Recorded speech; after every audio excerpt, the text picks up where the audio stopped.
are numbers that any corporate executive will feel proud of, and the fact that you did it in a not-for-profit scenario with the active support of state governments shows you there are opportunities everywhere. Today, as an organization, build other speakers to come onto the dais, please, and request Venkat to also introduce the speakers on this panel. Can I request Srivalli Krishnan go for the reform? It's my pleasure to be here. Actually, I was fortunate to address TieCon in 2006 in Bay Area. At 2008 also, I had the opportunity to address the TieCon conference in Bay Area. I'm happy I'm here. The TieCon, one way of looking at it is for transforming India's entrepreneurship with change management, opportunity grabbing, and neo-thinking. That's all. Yeah. Taking off from Kannan sir on what is aspiration and challenges when you are a startup in a space which is rather poorly defined as business is something which was it was an experience which only I can assume to comprehend over the period of time. But when we started it, we knew that this was different. We were involved, and what inspired me and Venkat, as we are called Valli and Venkat, is that everyone said that this is it. You're going down the drain. You're selling vegetables, perishable. You are from a Brahmin, well-educated category of the society, and you have no experience in business. Neither do you have deep pockets.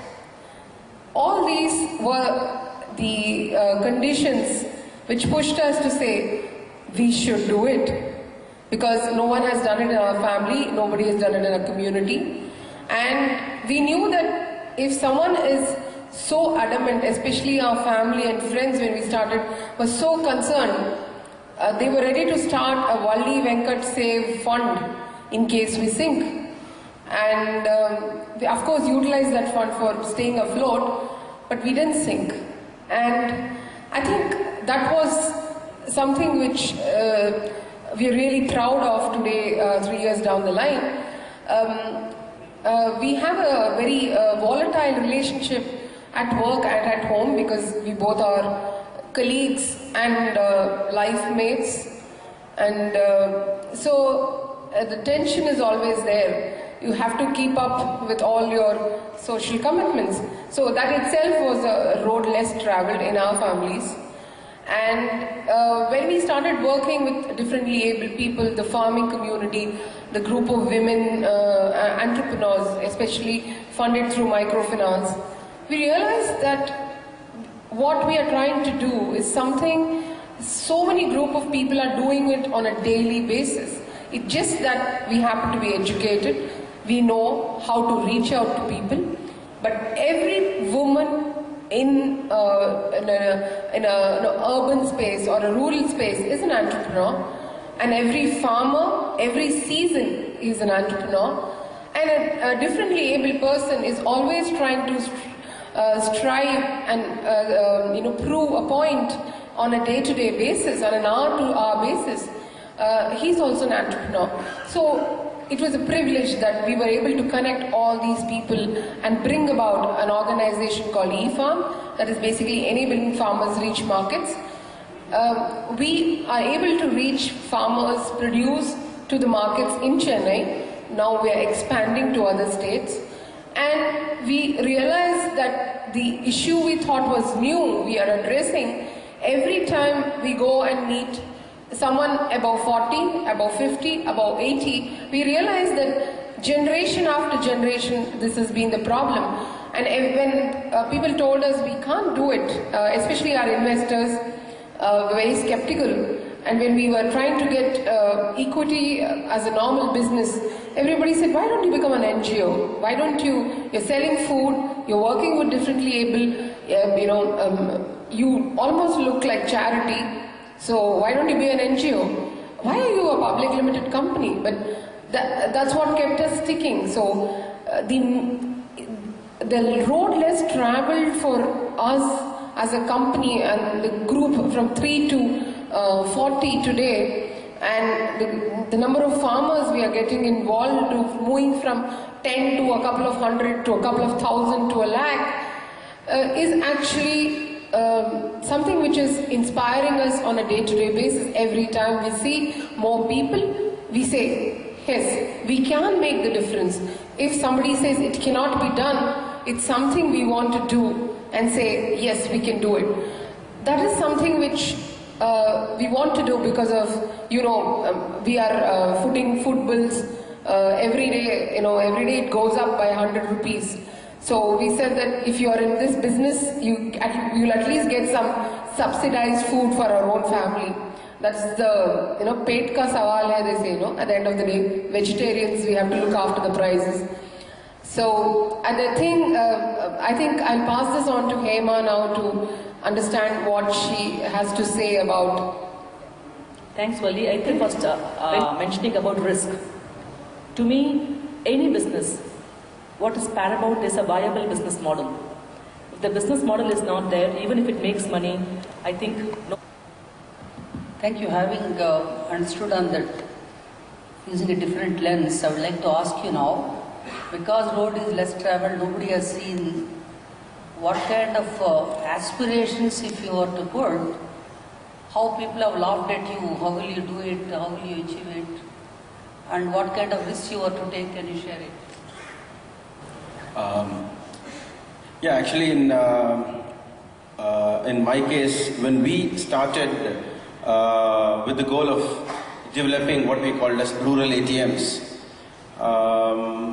it was not easy to communicate the idea, and people thought when we say rural ATM, we mean something that is low cost because we have pulled out something from it. It is, you cut out a number of things from whatever a good ATM should be, and then you call it a rural ATM. But actually what we were proposing was something quite the opposite. It was of course going to be much lower in cost, but we were adding a number of things which weren't available in conventional ATMs, and recognizing that there is this gap. We call ourselves sabji walas, basically selling vegetables, kargakari, if you may call so in Tamil. And the name says it all.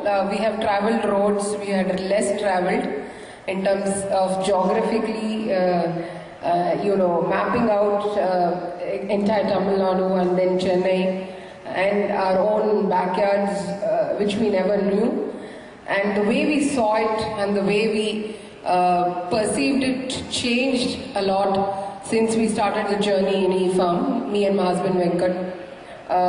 We took this journey, and we knew we were heading in the right direction, but we just didn't know where we wanted to reach, because we just wanted to make the difference and just occupy ourselves and our minds to do something which we thought is helping out 10 people around us. And the lens, as everybody in the panel, Mr. Venkat sir, Mr. Kannan have said it beautifully on how you see things. My own neighborhood, which was considered a slum, till a point looked like a great opportunity for selling vegetables once we were in business. So the people who were supposed to be a nuisance around your neighborhood were great opportunities, a great set of customers, and great people as we got to know them. So sometimes making a difference on the path less traveled, or rather ignored totally, is a beautiful journey for the person traveling. And we could be benefiting others, but I think somewhere down the line, we are the people who are getting benefited by the journey. And the lens in which you see around you is constantly changing. And the moment you start acknowledging the change, it's an amazing journey.